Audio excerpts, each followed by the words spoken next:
नमस्कार प्यारे छात्रों, एमपीएस विद्यालय आप सभी के सफल, उज्जवल, सुरक्षित एवं स्वस्थ भविष्य की कामना करता है। अभी तक हमने रसखान के 2 सवैयों का अध्ययन किया, जिनके भावार्थ, व्याख्या और प्रश्नोत्तरों पर चर्चा करी।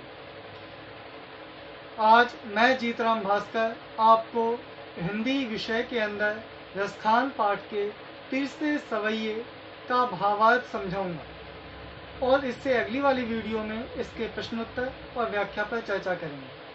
तो बिना देरी किए आज के अध्ययन को शुरू करते हैं। हमारा तीसरा सवैया। इस तीसरे सवैये में बड़ी खास बात है। रसखान कवि ने अपने आप को गोपी मान लिया है। रसखान कवि बराबर गोपी, जो भगवान श्री कृष्ण की अनन्य भक्त है और भगवान श्री कृष्ण को जो पसंद है वो गोपी भी वही कहना चाहती है। लेकिन भगवान श्री कृष्ण को एक बात पसंद है, लेकिन गोपी को वो बात पसंद नहीं है।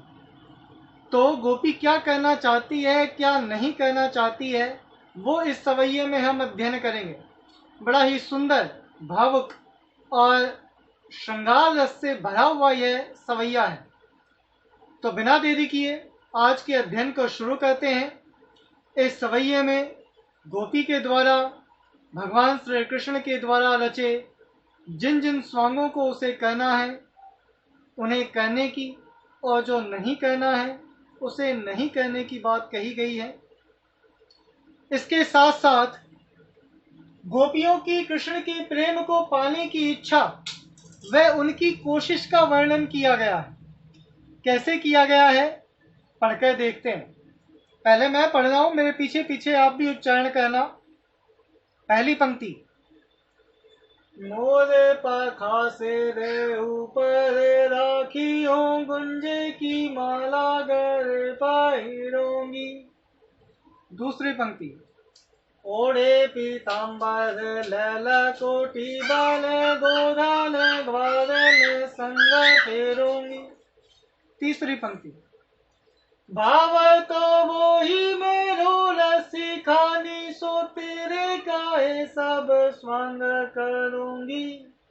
चौथी और अंतिम पंक्ति।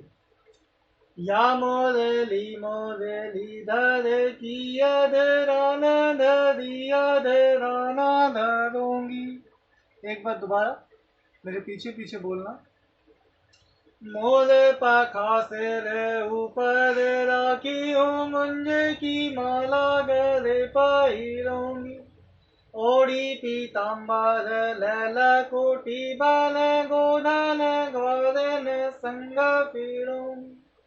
भाव तो वो ही मेरो रसी खानी, सो तेरे काहे सब स्वांग करूंगी।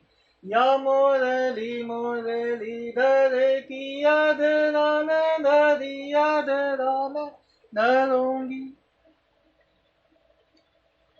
इसका अर्थ प्रारंभ करते हैं। पहली पंक्ति है, मोरे पाखा से रे ऊपर राखी हूँ, गुंजे की माला गले पहिरोंगी। मोर पखा का मतलब है मोर पंख। भगवान श्री कृष्ण अपने मस्तक पर मोर मुकुट धारण करते हैं, उसे मोर पंख कहा गया है। तो गोपी रूप में रसखान की और गोपियों की श्री कृष्ण को प्रेम पाने की जो इच्छा है, उसके अंदर वो गोपी वो हर एक स्वांग कर रही है जो श्री कृष्ण को पसंद है, और वो श्री कृष्ण से कहती है कि मोर पखा सर ऊपर राखूं, कि आपको जो मोर पंख, मोर मुकुट अपने मस्तक पर ओढ़ते हो वो आपको पसंद है, तो मैं भी उसे अपने सिर के ऊपर, सिर का मतलब मस्तक, ऊपर का मतलब ऊपर, राखियों का मतलब रखूंगी।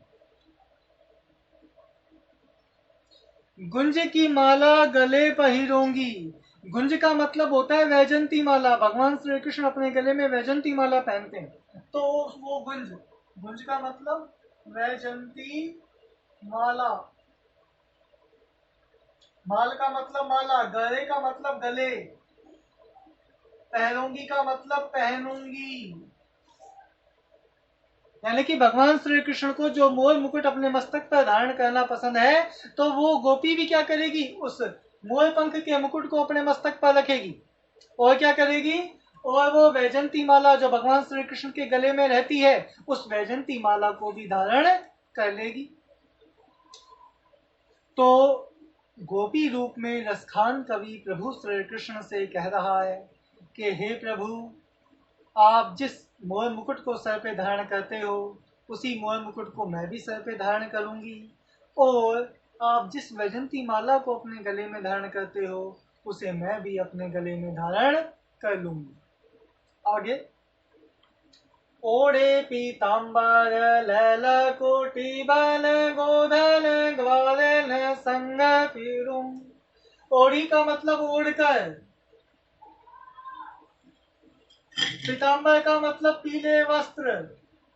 भगवान श्री कृष्ण पीले पीले वस्त्र पहनते थे, तो उस पीताम्बर को, उस पीले वस्त्रों को पहनकर, ले का मतलब लेकर, लकुटी का मतलब लाठी, बल बन यानी कि वन वन, गोधन का मतलब गायों को, ग्वालिन का मतलब ग्वालों के, संग का मतलब साथ, फिरूंगी का मतलब फिरूंगी। गोपी कहती है कि हे प्रभु, जिस तरह आप पीले वस्त्र धारण करते के और लाठी लेकर गायों को चराने वन वन जाते थे ग्वालों के साथ, वैसे भी मैं भी पीले वस्त्रों को धारण करके लाठी लेकर गायों को साथ ले ग्वालों के साथ खेलती फिरूंगी। ओढ़ी पीताम्बर लैला कोटि बल गोधन ग्वालन संग फिरूंगी।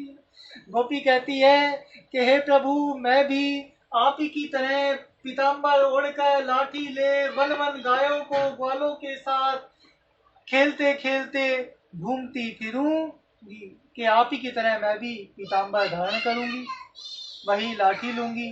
जिस तरह आप गायों को चराने जाते हो, उसी तरह मैं भी लाठी लेकर गायों को चराने जाऊंगी, और जिन ग्वालों के साथ आप खेलते हो, उन्हीं ग्वालों के साथ मैं भी खेलूंगी। तीसरी पंक्ति, भाव तो वो ही मेरो रसी खानी, सो तेरे काहे सब स्वंग करूंगी।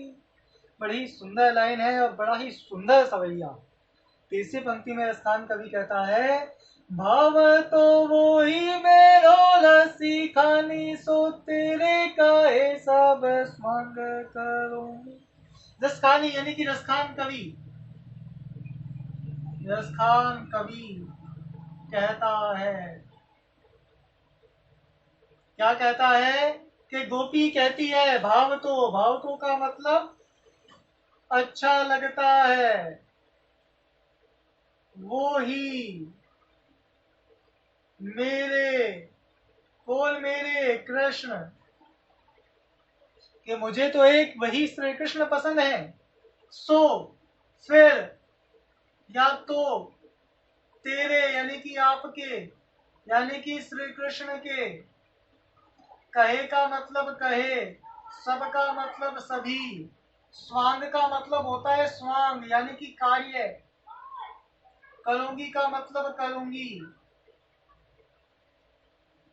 यानी कि हे प्रभु श्री कृष्ण, मुझे तो केवल आप ही पसंद हो, आप जो जो स्वांग करते हो यानी कि जो जो काम करते हो, मैं भी वही काम करूंगी। भाव तो वो ही मेरो रस खानी, सो तेरे काहे सब स्वंग करूंगी। रसखान कवि कहता है कि हे प्रभु, मुझे तो केवल आप ही पसंद हो, आप जो कहोगे वो सारे स्वांग, वो हर कार्य मैं करने के लिए तैयार हूं, लेकिन एक काम नहीं करूंगी। कौन सा काम नहीं करूंगी? भगवान श्री कृष्ण जिस मुरली को अपने होठों पर लगाकर बजाते हैं, बस उस मुरली को मैं अपने होठों पे नहीं लगाऊंगी। अधर का मतलब होता है ये नीचे वाला होठ। जब बांसुरी बजाते हैं तो ऐसे नीचे वाले होठ पर लगाकर ऊपर से फूंक मारते हैं, तब बांसुरी में से ध्वनि निकलती है। तो अधर का मतलब नीचे वाला होठ। भगवान श्री कृष्ण जिन अधरों पर बांसुरी को रखकर बजाते हैं, बस उस बांसुरी को मैं अपने होठों पर नहीं लगाऊंगी। क्यों भाई, ऐसा क्यों? क्योंकि गोपियां उस बंसुरी को अपनी सोतन मानती हैं।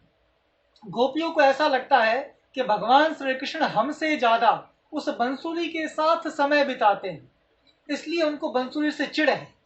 कि हमसे ज्यादा समय आप उसे देते हो, तो हमारी सोतन है, इसलिए उस बांसुरी को हम अपने होठों पर नहीं लगाएंगे। बड़ी ही प्यारी और मधुर बात है, मधुर कहानी है, समझने वाली बात है। अंतिम पंक्ति, या मुरली मुरलीधर की अधरान धरी अधरान धरूंगी। या का मतलब इस, मुरली का मतलब बंसुरी, वंशी, मुरलीधर श्री कृष्ण, मुरली को धारण करने वाले, बंसी को धारण करने वाले की अधरान यानी कि होठों पर, अधर कहते हैं नीचे वाले होठ को, धरी का मतलब धारण की, अधरान का मतलब होठों पर, न का मतलब नहीं, धरूंगी यानी कि रखूंगी।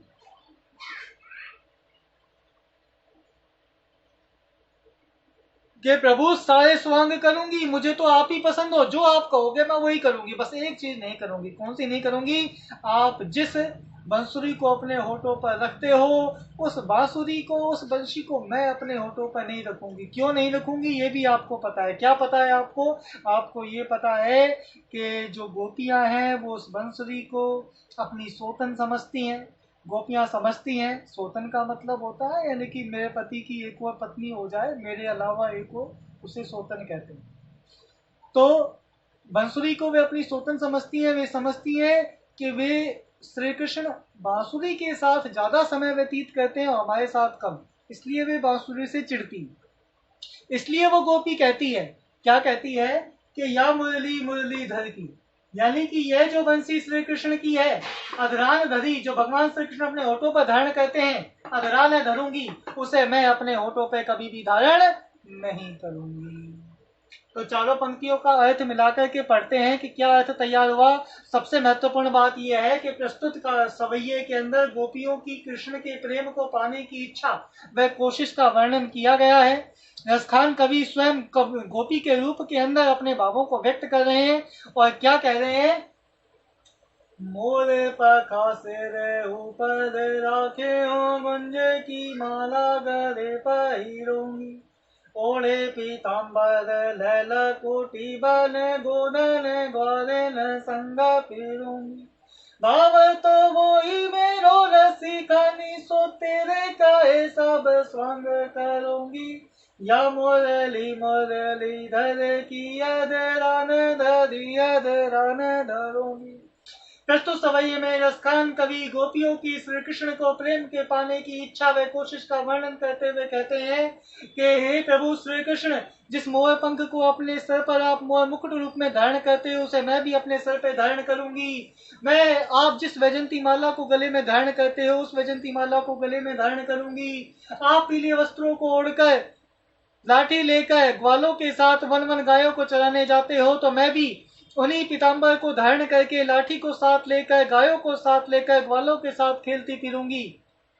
रसखान कवि कहता है कि गोपियां प्रभु श्री कृष्ण से कह रही हैं कि हे प्रभु, मुझे तो केवल आप ही एक पसंद है। आप जो जो स्वांग करवाओगे, जो जो काम करवाओगे, मैं वो सभी काम करने को तैयार हूँ। बस एक काम मैं नहीं करूंगी, आपके होठों पर धरी हुई इस बंसुरी को मैं कभी भी अपने होठों पर धारण नहीं करूंगी, क्योंकि यह बंसुरी हमारी सोतन है। यह हमसे ज्यादा आपके साथ समय व्यतीत करती है, इसलिए इस बंसुरी को मैं अपने होठों पर धारण नहीं करूंगी। तो प्यारे बालकों, इस पूरे सवैये को आप ध्यान पूर्वक पढ़ना, इसके अर्थ को समझना, जहां दिक्कत आए उसे पूछना। एक बार और अंतिम बार मैं इसका अर्थ दोबारा बताता हूँ। प्रस्तुत सवैये के अंदर रसखान कवि ने गोपियों के द्वारा श्री कृष्ण को पाने की कोशिश और इच्छा का वर्णन किया और कहा, गोपी श्री कृष्ण से कहती है कि मैं भी अपने मस्तक पर मोर मुकुट धारण करूंगी, मैं भी गले में वैजंती माला डालूंगी, मैं भी लाठी लेकर, पीले वस्त्र ओढ़कर, गायों को साथ ले, वन वन ग्वालों के साथ घूमूंगी। रसखान कवि कहता है कि गोपियां श्री कृष्ण से कह रही हैं कि हे प्रभु, मुझे तो केवल आप ही पसंद है। आप जो जो स्वांग करवाओगे, जो जो स्वांग करोगे, यानी कि जो जो काम आप कहोगे मैं वो सब काम करूँगी। बस एक ही काम नहीं करूँगी, आपके द्वारा होठों पर धारण करी हुई इस बंसुरी को अपने होठों से कभी नहीं लगाऊंगी। तो प्यारे बालकों, आपका आज का गृह कार्य यही है कि आपको इस सवैये का अर्थ समझना है और उसे अपने गृह कार्य की कॉपी में नोट करना है। अगले वीडियो के अंदर इससे संबंधित प्रश्न और व्याख्या पर चर्चा करेंगे। आप सभी प्रसन्न रहें। आपकी उज्जवल, सफल, सुरक्षित और स्वस्थ भविष्य की कामना एमपीएस विद्यालय करता है। धन्यवाद।